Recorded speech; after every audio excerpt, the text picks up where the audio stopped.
तालीम के ऊपर तवज्जो क्यों नहीं है मेरे भाई? सबसे पिछड़ी हुई दलितों से पीछे हैं हम तालीम में इंडिया में। पूरी दुनिया में एक 1.3 बिलियन जो मुसलमान हैं, 1.3 130 करोड़ मुसलमानों में से 130 में से सिर्फ 20 करोड़ अरब हैं, मालूम है? बाकी के गैर अरब मुसलमान हैं। वो गैर अरब मुसलमान जो बाकी के हैं 130 में से अगर 20 चले गए तो 110 बचे। वो 110 में से 60 से 70 करोड़ मुसलमान खाली 5 मुल्कों में रहते।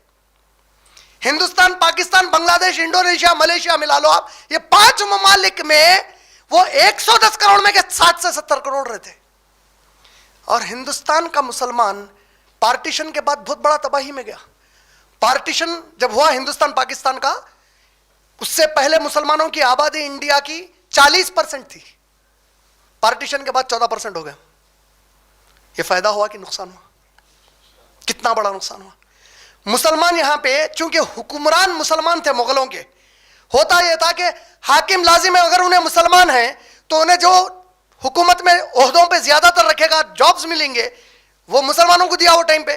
तो मुसलमान अक्सर अर्बन एरिया में रहते थे, रूरल एरिया में नहीं रहते थे। जो अर्बन एरिया में मुसलमान रहते थे ये तालीम याफ्ता मुसलमान थे, स्किल्ड मुसलमान थे। ये पार्टीशन होने के बाद क्या हुआ मालूम है? ऐसे स्किल्ड जितने भी मैक्सिमम मुसलमान थे चले गए उधर। नतीजा क्या हुआ? अर्बन पूरे एरिया खाली हुए। होते क्या हुआ? रूरल एरिया के जो मुसलमान थे वो लगा इधर माइग्रेट हुए।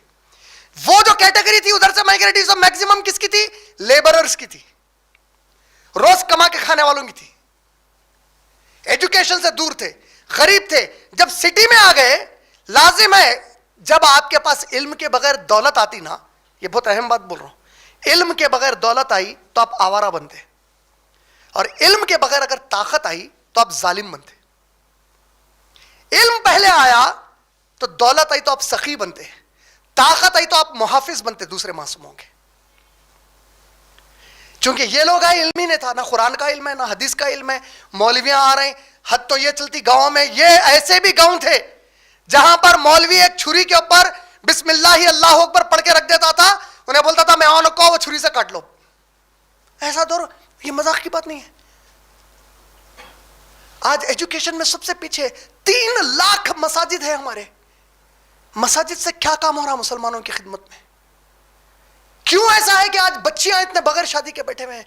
क्यों ऐसा है कि मुसलमानों की जो जमीनें हैं औकाफ की, रेलवे इंडस्ट्री के बाद सबसे बड़ी जमीनों के जागीरदार मुसलमान हैं औकाफ के तहत, लेकिन फकीर सबसे ज्यादा मुसलमानों में है। क्यों हम एजुकेशन में नहीं है? मुसलमान 1947 से लेकर 2021 तक सिविल सर्विसेज के एग्जाम में सबसे बड़ा परसेंटेज 1980 में 5% सिविल सर्विसेज पास करने वाले 5% थे खाली, जबकि आबादी 15% है। क्यों हमारा अपना खुद का सेंसस नहीं है हमारे पास? आज 2011 में बोले कि हम 14% है, आज भी वही बोल रहे हैं हमारे को। ऐसा कैसा? फिर दूसरी तरफ तो तुम बोल रहे हैं कि हम 5 हमारे 5 है मुसलमानों का मसला। समझे? हम 5 हमारे 5, हम 5 का मतलब 4 बीवियां आई ना, 5 हो गए। हम 5 हमारे 25। आज जो चाइल्ड रेशियो है इंडिया का, एवरेज हो गया पूरा, चाहे मुसलमान रहने दो गैर मुसलमान औरत रहने दो, ऑन एन एवरेज सिर्फ 2 बच्चे पैदा कर रही। गुर्बत क्यों है हमारे पास?